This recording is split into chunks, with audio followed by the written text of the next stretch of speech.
La mostra de cinema àrab i mediterrani de Catalunya comença a fer-se un forat en el panorama de festivals de casa nostra. Aquesta setmana enceten la seva tercera edició. C'est seulement en grandissant que j'ai commencé à réaliser. Del 22 al 26 d'octubre es celebra a Barcelona la tercera edició de la Mostra de Cinema Àrab i Mediterrani.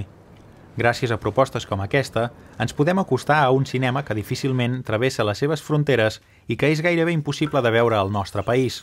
L'ONG So de Pau i l'associació Cinebaix organitzen des de fa 3 anys aquesta mostra amb l'objectiu d'apropar una cinematografia perifèrica desconeguda però d'una gran qualitat.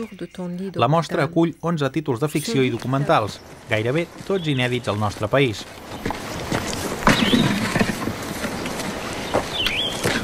الله يرضى عليك. فين كلثوم؟ ماكلاش دابا؟ كلثوم ياكل شحال هذا. Per Sant Feliu de Llobregat passaran pel·lícules tan destacades com Islamur, Tender is the Wolf o La premiada Mascarades.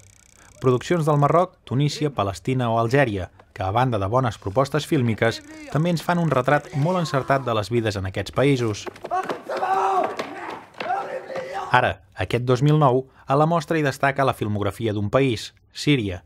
La meitat dels convidats, entre directors i actors, són d'aquest país. Des de llargmetratges de ficció com Days of Freedom i Sacrifice fins a documentals que reflecteixen alguns aspectes de la realitat siriana.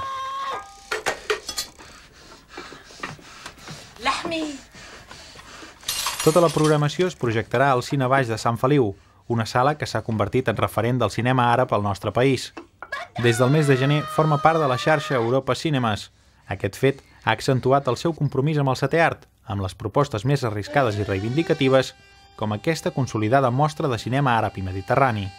Per més informació, us podeu adreçar a la web oficial del certamen, www.cinebaix.com/mostra09.